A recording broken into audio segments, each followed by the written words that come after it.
Hi friends, good morning সবাইকে। সকাল সকাল ঘুম থেকে উঠে চলে এসেছি রান্নাঘরে। ব্রেকফাস্ট করবো। দেখো পাউরুটিটা সেঁকে নিয়েছি, এবার বাটার লাগিয়ে নিচ্ছি। আমি কিন্তু অনেক বেশি বেশি করে বাটার লাগিয়ে পাউরুটি খাই, নাহলে আমার ভালো লাগে না খেতে। আর মাকে আমি চিড়ে সেদ্ধ করে দিয়েছিলাম, মা ওটা খাচ্ছে। তারপরে এদিকে কুলেখাড়া সেদ্ধ করতে বসে দিয়েছিলাম, মাকে এটা দেবো খেতে দুপুরবেলা খাওয়ার আগে। তারপর স্নান করে পুজো করে একেবারে লাঞ্চ করতে চলে এসেছি। আজকের মেনু ছিল ভাত, বড়ি ভাজা, থানকুনি পাতা বাটা, উচ্ছে আলু ভাজা, ডাল সেদ্ধ। তারপর খেয়ে দিয়ে মানে বিকেলবেলায় মাকে একটু ফল কেটে দিলাম। ফল টল খেয়ে মা বললো ঘর থাকতে ভালো লাগছে, চলো বাইরে ঘুরে আসে। মাকে নিয়ে বাইরে একটু বেরিয়ে পড়েছিলাম। চলো ইন্ট্রোটা দিয়ে নিই আমি। Hello guys, welcome to my channel বঙ্কাঞ্চি। আমার এই ভিডিওটা ভালো লাগলে একটা সাবস্ক্রাইব একটা লাইক করো প্লিজ।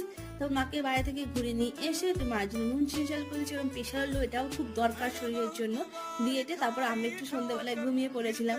আর রাতে উঠে দেখি দিদি ম্যাগি করেছে আজকে রাতে। ও পুরো জমে গেল।